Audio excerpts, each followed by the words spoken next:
पुराने विचारों वाली बुआ जी। दिशा का परिवार बहुत ही प्रगतिशील सोच रखता था। सास बहू पति सब मस्ती से रहते थे। लेकिन एक बार, अरे दीदी, इतने सालों बाद कहाँ चली गई थी आप? पता है कितने परेशान से हो गए थे हम लोग। अरे क्यों ऐसा कहा? कौन सा किसी के साथ भाग गई थी मैं? वो तो भोले ने कहा आ जाओ तो चली गई मैं। तभी मासूम सी बहू भी आ जाती है। भोले कौन माँ जी? फूफा जी का नाम है क्या? ओ तो ये है बहू। बच्ची उठा लाए तुम लोग तो। अभी तो इसकी खाने पीने की उम्र है भाई। तो चली खेलने बाहर लंगड़ी टांग। बहू जुम्मा जुम्मा 4 दिन हुए नहीं तुझे इस घर की बहू बने, लेकिन तुमने तो दांत दिखाना भी शुरू कर दिया है। कैसी बात करी है बुआ जी? 4 साल हो गए मेरी शादी को। सास समझ जाती है कि हर बात को क्लियर करने वाली बहू कहीं बुआ सास से पंगा ना ले ले। ये सोचकर वो बहू से कहती है, अब जाकर चाय बना ला बेटा। बुआ जी परेशान होकर आई है ना। कम से कम तो कम बोल बहू। अंदर जा बेटा। हाँ, हाँ हाँ भाभी, कुछ तो सिखाओ बहू को। बच्चों को तो कोई खास शिक्षा दी नहीं, अब बहू को भी मन मर्जी का बना लो। क्या दीदी, बात तो कर रही हूँ ना, क्यों परेशान हो रही हैं आप? बहू अंदर चली जाती है। शाम होते होते बहू की तबीयत खराब हो जाती है और वो सो जाती है। अरे संध्या का वक्त है, बहू जोत बत्ती करेगी या नहीं? अब वो क्या है ना दीदी, ज्योत बत्ती की जिम्मेदारी मेरी ही है। अब घर के बूढ़े बुजुर्ग ही तो भगवान को संभालेंगे ना। ये बच्चे घर का काम ही कर ले, वही बहुत है। बच्चे? कौन बच्चे? तेरी बहू के बच्चे काम करने लायक हो गए क्या है? अरे नहीं नहीं, बहू को ही बच्चा बोल रही हूँ मैं। वो क्या है ना, रसोई संभाल लेती है वो, घर मैं संभाल लेती हूँ। चल पड़ती है गृहस्थी की गाड़ी, सबके साथ, सबके विकास के साथ। बड़ी आई, ना साथ दिख रहा है ना विकास। उतने में विकास आ जाता है, जो कि उस घर का बड़ा बेटा है। बहू का पति और सास का बेटा। अरे वो देखो, विकास आ गया। विकास आजा बेटा, बुआ के पास बैठ जा। हाँ बेटा, बैठ जा। और बता, कैसी चल रही है तेरी नौकरी चाकरी? सब ठीक तो है ना? हाँ बुआ जी, लेकिन आप इतने साल से कहाँ चली गई थी?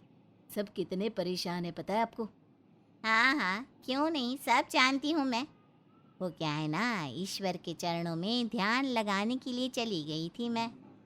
तभी बहू आ जाती है, अलसाई सी ऊँघते हुए। ये जी कब आए आप?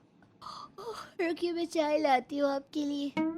रुक, रुक जा। पहले हाथ मुंह पैर धो, फिर जाना किचन में। घर को शुद्ध करके रखना जरूरी है, और खुद को भी। हाँ लेकिन मैं तो अपने कमरे से आई हूँ। तो क्या, बिस्तर पर कैसे कैसे पैर रखकर चढ़ जाते हैं, क्या क्या करते हैं, सब तो पता है तुझे। जा जाकर हाथ धो। और हाँ, मेरे पैर ना छुआ कर बार बार गंदे हाथों से। ये बोलकर वो विकास की पीठ पर हाथ फेरने लगती है। तुझे देखती हूँ तो पापा और भैया की याद आती है। तू तो मेरे गले लग जा बेटे। पर बुआ जी वो तो बाहर से आ रहे हैं, और बाहर तो। अरे बहू, जा जाकर ना हाथ पैर धो कर आ, चाय लेकर आ। बहू समझ जाती है कि सास उसे कह रही है कि बेटा 2-4 दिन की बात है, झेल ले, फिर ये भी चली जाएंगी।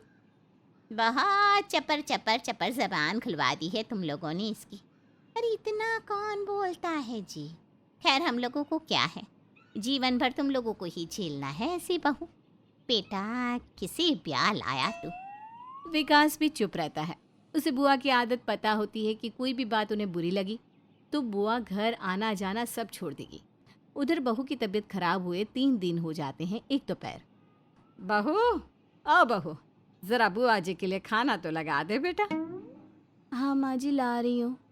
वैसे मुझे ना बहुत नींद आ रही है, कमर भी दर्द के मारे कटी जा रही है। हो सके तो आप ही लगा दीजिए ना खाना। अच्छा बहू ठीक है, मैं ही रोटी सेंक देती हूँ, तू आराम कर ले। वैसे भी अभी तो सास के शब्द पूरी तरह से जबान तक भी नहीं पहुंचे थे कि बुआ सास जोर जोर से चिल्ला पड़ती है। अरे चलो, हम ना खा रहे हैं आपके हाथ की रोटी, न चावल ना खाना। बहू ही खाना बनाकर खिलाएंगी तो खाएंगे, नहीं तो रहनी दो। अरे खाना तो उसी ने बनाया है दीदी, मैं तो सिर्फ 2 रोटी सेंक रही हूँ। बोल दिया सो बोल दिया, नहीं तो हम चले घर। सास फिर बहू को आवाज़ देती है और उसे ही खाना लगाने को कहती है। बहू भी समझ जाती है कि सास पर प्रेशर होगा।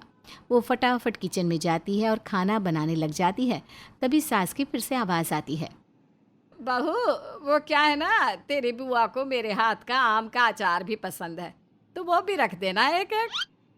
बहू अचार भी रख देती है और ले आती है थाली बुआ सास के सामने और कहती है, माँ जी आप जानते हैं अभी मेरे पीरियड्स पूरी तरह से ख़त्म नहीं हुए हैं।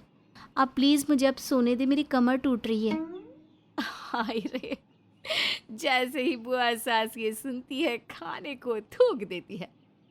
पीरियड्स? बहू तो महीने से है और ऐसी हालत में तूने मुझे ना सिर्फ खाना लगाया, इस अचार को भी हाथ लगा दिया। घोर कलयुग है, घोर कलयुग। अरे बहू, तेरे माँ बाप ने कुछ सिखाया नहीं क्या? और भाभी आप भी। हाय रे, सास को तो मानो लगता है कि क्या ही हो गया। बहू महीने से है ना कि पेट से जो मैंने काम करा लिया तो दीदी को इतनी परेशानी हो गई। अरे दीदी, पेट से नहीं महीने से है ये, काम तो करना पड़ेगा ना, क्या सारा दिन सोती रहेगी? अरे महीने से है, अछूत दूर रखो इसे। खुद का तो कोई दीन ईमान नहीं, ऊपर से हम लोगों को भी अपवित्र कर रही है।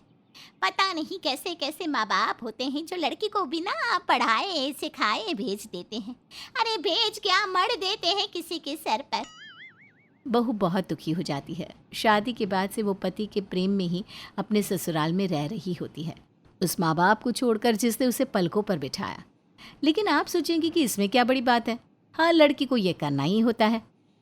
हाँ, माना दीदी कि उसके माँ बाप ने नहीं सिखाया कि महीने में किचन में नहीं जाते, लेकिन कभी मैंने भी तो ऑब्जेक्शन नहीं लिया ना। अरे दीदी, मैंने ना ये वहम कभी पाला ही नहीं कि ऐसे में घर की चीज़ें ना छुए। मैं इकलौती थी, मेरी सास ने कुछ नहीं कहा। वो भी इकलौती है तो उसकी सास ने भी कुछ नहीं कहा। और कल को मैं मर जाऊं तो क्या मेरा विकास भूखा रहेगा? क्यों? इस घर की तो ये परंपरा है ना कि घर के लड़के काम नहीं करेंगे। जिसको मेरी सास ने बताया वो तो भला हो मेरी बहू का, जिसने खुद ही सारा संभाल लिया। ना मुझे कुछ करने देती है ना मेरे बेटे को। रहने दो दीदी, अगर बेइज्जती ही करनी थी तो मुंह पर बोल देती, क्यों घुमाकर बात कर रही हो? माँ ने कुछ नहीं कहा तुमको, कभी भी झूठ ना बोलो। हाँ दीदी, मैं यही तो बोल रही हूँ कि माँ जी ने मुझे कभी कुछ नहीं कहा, इसलिए तो मैंने भी अपनी बहू को कुछ नहीं कहा। दीदी, इन बच्चों की उम्र ही क्या है? शादी हो गई तो कल की बेटी आज की जिम्मेदार बहू कैसे बन सकती है? मैं तो देखो आज तक नहीं बन पाई। ना बन पाओगी। अरे बहुओं को बेटी समझने की गलती करोगी ना भाभी, तो यही होगा। महीना चल रहा है और अचार में हाथ लगा दिया। अरे हाथ धोकर ही लगाया था। वैसे भी दीदी, कभी गंदे हाथ से अचार छू कर देखो, वैसे भी खराब हो जाते हैं। तुम पागल हो गई हो, बिल्कुल पागल। मैं जानती हूँ तुम क्यों बहू को इतना सर पर चढ़ा रही हो। डर रही हो कि कुछ कहोगी तो घर से बाहर निकाल कर फेंक ना दे। अरे डर डर कर जी रही हो, तभी तो सबको मनमानी करने दे रही हो। एक बार अपना फैसला सुनाकर देखो। ये लोग घर से निकाल दे तो मेरा नाम बदल लेना। मैंने भी रोक टोक की थी तो बहू ने निकाल दिया। बेटे ने कुछ नहीं कहा, लेकिन मैंने तो भगवान का सहारा लिया। वृंदावन में रही, वहीं खाया पिया, लेकिन झुकी नहीं। तभी विकास आ जाता है। बुआ जी, तो आपको भैया ने घर से निकाल दिया था, तभी आप वहाँ ना जाकर यहाँ आई, और जो गलतियाँ आपने अपने ही घर में की अब यहाँ भी कर रही हैं। बुआ, जीवन किसी को परेशान करके नहीं, सबके साथ चलने में है, और माँ को घर से निकालने का तो हम सोच भी नहीं सकते। मुझे माफ़ कर दो बेटा, मैं समझ गई। पुरानी सोच के साथ नई जिंदगी नहीं चल सकती।